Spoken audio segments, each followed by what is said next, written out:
all over Europe, crime is up sharply. One of the primary reasons is multiculturalism. In Britain, All right. This fool. Okay. So how do I say this? There are he is conflating multiple things here. If you like my content, you can become a member for as little as 99 cents a month and support the channel. You'll also get access to free emojis and a cute little jester hat next to your name in the live stream. You can also hit the bell icon if you want to be notified of when I go live. Today, we're going to be reacting to a video from PragerU. PragerU is being pushed by the Trump administration to be taught in schools. It is also being considered to replace PBS, our public broadcasting corporation. God help us all. And this video by PragerU is called Multiculturalism, a Bad Idea.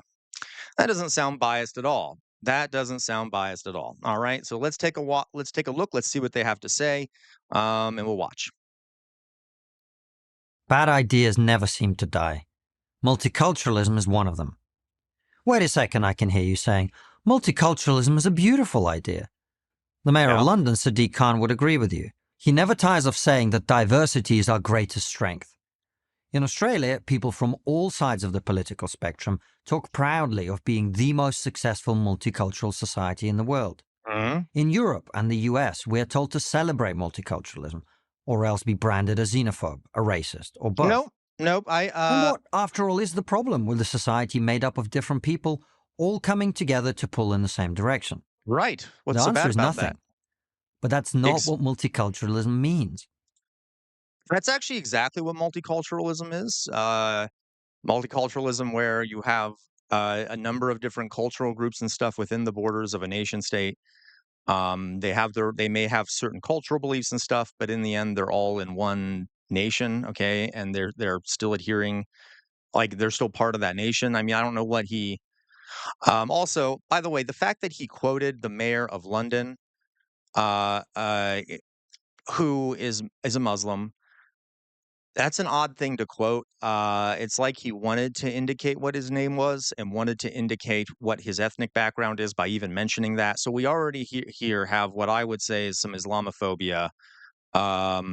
Okay, so all right. It's not at all about pulling in the same direction. Multiculturalism is about people coming to the West and forming their own communities with their own rules and practices. Again, there's that language. The West, okay, like a nice little dog whistle for like white people and things like that. And this even here, right here, it says forming their own communities with their own rules and practices. Yeah, sometimes people who migrate will form their own communities for the sake of safety because they know each other, they have shared cultural beliefs. But when he says with their own rules and practices, no, they still have to follow the same laws as everyone else does. The rules aren't different for ethnic minority groups who live in other countries, okay? And who cares if they have different practices?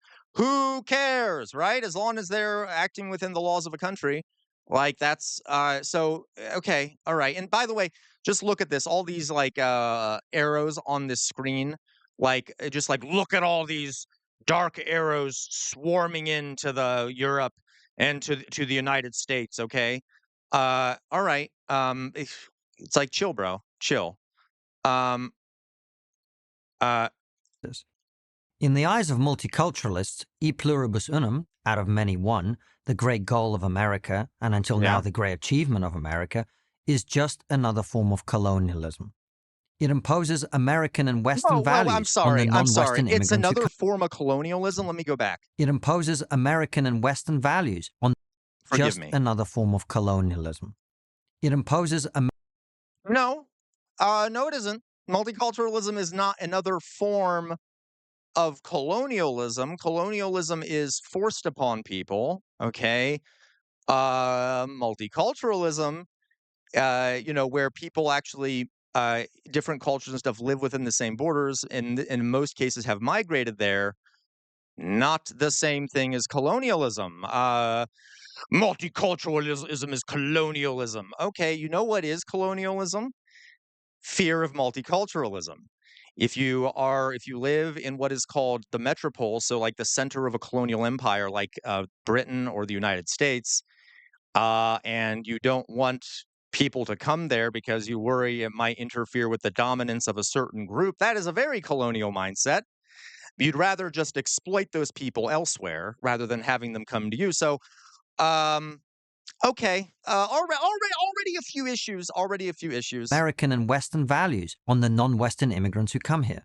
Immigrants, therefore, need to cling to the cultures of the countries from which they came and stay separate. Wait a minute. Well, okay, okay. I'm sorry. I keep repeating these things, but I'm having trouble processing it because there's so much crap in The this. non-Western immigrants who come here. Immigrants, therefore, need to cling to the cultures of the countries from which they came and stay separate. Why does he make it seem like when immigrants come to a new country, they're like forced to stay separate? Or like that is not how that works, okay? And also, we have to understand that there are multiple generations. So yeah, there's like a first generation that comes over, but then the next generation will be is typically is more integrated. I don't even like using this language, okay? But like this is not they are forced to stick to their cultural values. And by the way, folks, uh, one of the reason why immigrant communities stick so close together is in that most of the places in the so-called quote unquote West that they go, they live in marginalized areas where the rest of society looks down upon them negatively. And there's also a massive threat of hateful violence against them. So yeah, sometimes they will stay together for the sake of safety, for cultural familiarity. Okay. Instead of e pluribus unum, the multiculturalists advocate for e pluribus pluribus, out of many, many. Okay, completely misinterpreting the phrase "e pluribus unum," which is the idea that in the United States there are multiple different cultures, multiple different religions, but out of all of that, there is one civic identity, and that is an adherence to the Constitution, adherence to the Bill of Rights, and that was sort of the point of America was we doesn't matter what your religion is, your culture is, whatever. We have a shared identity in that we believe in the same values when it comes to government and things like that. The idea of freedom of speech, freedom of religion, these sort of things. And to be honest, even though he's saying out of many, many, I mean, that's kind of cool too. Like, I wouldn't mind out of many, many, but that is not what that's not what, okay, he's completely misinterpreting that idea. And I hope he talks about white Americans because even though they have the same skin color, I know I have to explain this to this idiot, but they came from multiple different cultures and multiple different religious beliefs and things like that. So it's not like, okay, we'll continue. It's true that we live in multi-ethnic societies, that is, societies that are home to people from different ethnic and religious backgrounds.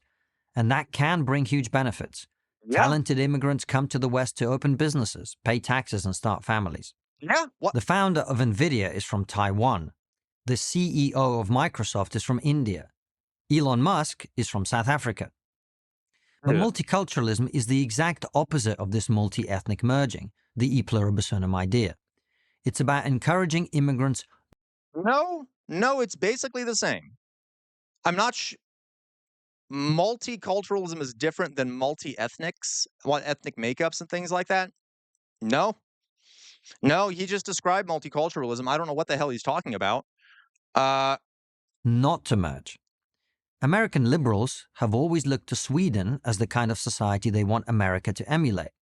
Crime-free with a generous welfare system, oh no, I free know where he's going. healthcare, and free college education. But that Sweden was a cohesive society based on shared values, one language, and social solidarity. No longer. Today, the Swedish dream looks more like Waiting a for it. Swedish nightmare. Over 2 million of Sweden's 10 million people are now foreign-born, more than double the number in 2000. So, This experiment has not gone well. Sweden now has the highest rate of gang killings in Europe. Several areas are officially notice, okay, the attempt to make it appear as if immigration to Sweden is responsible for so-called increased gang violence. Now, folks, I am a fair human being, right? There have, in fact, been an increase in gang violence, an increase in violence in Sweden, and there has also been an increase in immigration. But the reason for this, right, is not because of immigration. It's because a lot of the folks that end up going to Sweden, they have some of the highest unemployment rates. They are not offered a lot of the social benefits that others are offered. There's also, by the way, been a massive increase in hate crimes in Sweden against people that are not from Sweden. So if you marginalize communities and you withhold from them what they need to survive materially, and you treat them like crap, you're going to see a rise in crime because people become desperate and they begin doing things like turning to selling drugs and things like that. That is the same case everywhere. It is not because of migration. It is because of how the society handles new migrants and how the sort of discrimination towards them. Okay, I don't like, and that's even if we assume that those migrants are the ones doing the crime. I don't know. There is, I think, a disproportionate a number of migrants that do the crime in Sweden, but still, the majority of crime are native-born Swedes. Um, and again, it's linked to poverty and to economic struggles rather than immigration. Okay, all right. Classified as especially vulnerable, meaning areas where it is very difficult for the police to operate. The governor of the Bank of Sweden What does that mean? What does that mean? Places where it's difficult for the police to operate. That sounds like a problem that the government is having. That doesn't sound like a problem that the immigrants are causing. Like, why can't your police forces operate in certain places? Like, that's kind of weird. What are you doing wrong that you can't get your police force to enforce laws and stuff in certain places? I don't even know if it's true. Okay, but that is not the immigrants' fault. told the Financial Times the growing crime problem is so serious it risks damaging the country's long-term economic growth. The problem is not confined to Right. Sweden. That is good evidence right there, right? I mean, as I'm joking, anecdotal evidence that what some random economic minister said about crime. Yeah, great. I'm sure that's backed with tons of research and stuff, right? No, okay, we don't know. That's insane. Um, All over Europe, crime is up sharply. One of the primary reasons is multiculturalism. In okay, Britain, all right. This fool. Okay, okay. So how do I say this? He is conflating multiple things here. Multiculturalism is a separate concept from immigration, is a separate concept from crime. Okay. He seems to think that he's trying to criticize multiculturalism by conflating it with immigration, right? Now, okay. By the way, in the United States, for example, there is multiculturalism. There would be multiculturalism even if we didn't have immigrants. If you've ever been to the southern United States, very different culture than the northern United States. It's not that they're immigrants, it's that there are regional differences in culture, okay? And yeah, crime has been going up in Europe. You know what else has been going up in Europe? Economic struggles, okay? Which I said previously, more of a correlation with material conditions than there are with quote unquote immigration multiculturalism, okay? hundreds of thousands of young women and girls have suffered Oh horribly no. at the hands of so-called grooming gangs, Okay, groups here's of the men UK from nonsense. ethnic minority backgrounds who Okay. target vulnerable girls for sexual. Okay. Let's talk about the so-called grooming gangs in the UK, shall we? So there have been, first of all, the UK government has been extremely incompetent in how they've dealt with this, which has made it a lot worse. And what I mean by that is they've just been incompetent, which has just amplified the attention paid to this and things like that. Still, the stats here show that the majority of the sexual grooming, whatever you want to call them, are from white English people. All right. And also, yes, I will even admit it. In some places in the UK where there happen to be more immigrants, there is a higher percentage of those crimes that are committed by immigrants. But what did I say before, folks? Uh, those immigrant groups, especially, which I know they're sort of what's the term? Dog whistling about Muslims and Pakistani people from Southeast Asia. Um, those groups have some of the worst socioeconomic positions in English society. So maybe work to provide for them more and integrate them into the economic system, and you wouldn't have so much of this. But again, it's still mainly white folks that do this. And then, of course, the right wing in the UK has absolutely used this as scapegoating for their own racist ideas about who can be in the UK. Um, it, uh, and by the way, something else that's not mentioned here is that a lot of the victims of these crimes are Pakistani girls and women. All right. So they only make it seem like, oh, the natives are the ones who are being targeted and blah, blah, blah, blah. No, it's not. Okay. There's also a lot of victims who are from Pakistan, et cetera, and such. Okay. So again, more racism, more dog whistling about these things. Okay. All right. Abuse. When this abuse is reported to the authorities, instead of bringing the perpetrators to justice, these crimes are covered up by social workers, police officers, and the local government officials. Okay. So admittedly, he's actually right. The biggest issue with these grooming gangs is that the government and the police have failed miserably in dealing with it. The police have failed miserably. The government has failed miserably. Okay, the police handled it really badly. Government handled it really badly. And then they don't provide for the victims once they are released back or once they are put back into society. Like, this is not an issue with quote unquote immigration. It is an issue with the state acting incorrectly, socioeconomic conditions.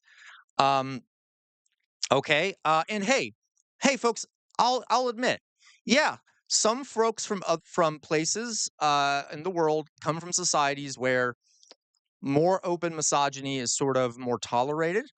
But again, that that is not what's happening here in the UK. All right. Okay. Anyway. Officials who are afraid of being called racist. The only way multi-ethnic societies can work is if we all play by the same rules and live by the same basic moral values. People like me, who come from other places, must be encouraged to assimilate. Immigrants must learn the language, adapt to local customs, and become full citizens with both rights and responsibilities. The onus should be on the immigrant, not the host country. At my doctor's office in East London, I regularly encounter paperwork that's been translated into a dozen languages. That's not what assimilation looks like. So wait a minute. If you have a country where there are multiple languages being spoken, what why wouldn't you want government documents written in multiple languages? That's just a functional thing. Like, if you want your populace to be able to read what the government's saying, you need it to be in multiple languages. So this like grasping of his pearls, like, oh, they're publishing it in multiple languages. Who cares? Who cares? Okay. Okay. All right. When I first moved to England, my parents discovered that I had made friends with other Russian-speaking kids at my school. Well, they said, if that carries on, we'll have to find you a new school. You didn't come here to be a Russian in Britain, they explained. You came here to be British. Does what I'm saying sound controversial? If it does, you might be surprised to hear that the former German Chancellor Angela Merkel admitted this truth back in 2010 when she said, multiculturalism has utterly failed. Oh, A year great. later, former Again, the great evidence, right? The statement of one world leader about multiculturalism. Okay. British Prime Minister David Cameron said the same thing. So did former French President Nicolas Sarkozy and former Spanish President José María Aznar. Multiculturalism has failed in Europe not because we did it badly, but because it's a bad idea. Nope. Okay. Also, folks, so there is also another point here. So let's say in theory that the assertion is correct that immigration and whatever multiculturalism, whatever the hell he means by those two things, does cause an increase of these issues. That would be just the first generation of immigrants, right? Again, I don't think that's true, but let's say that is true for the sake of argument, okay? a lot of these migrants are pretty recent arrivals to these European countries, and I can promise you that all the stats show that the next generation will be more quote unquote integrated into the society. Will be, will be, um, will speak the language and things like that. Okay, so I know this is like a pearl grasping. Oh my God, these immigrants. But just give it some time. Give it some time over there. Okay. All right. Will fail in the US for the same reason. We either stand as one nation, united by a common purpose and common values, or we fall as competing tribes. But see, that has been America. America has been one culture, or one country with a set of civic virtues that are uniting across ethnicity, culture, religion, etc. Now, we have broken up before during the Civil War, but that was over cultural different or uh, s- economic cultural differences between the North and the South, which were not immigrants. Okay. Um, all right. Diversity is not our greatest strength. Unity. And yet, diversity and multiculturalism spurs a ton of very positive things. Innovation, cultural vitality. Look at Brazil and look at the United States, two countries that have extreme diversity, extreme multiculturalism. They produce some of the best music, some of the most innovative music, art, things like that, because you get all these ideas coming from all over the world. And not to, and this sounds kind of weird for me to say, but like the food also, let's be honest, folks. You gotta have if you're having that variety of food. Thank you, immigrants, for all the beautiful food and stuff you bring. Okay. Years. I'm Konstantin Kisin, co-host of the Trigonometry podcast for Prager University. Okay, Chad. I got to see what you say here. I got to see what you have to say here. Let me check here, what you guys got to say. I tried to look at the chat a little bit, but as you know, I try to avoid looking at it while I'm doing these things.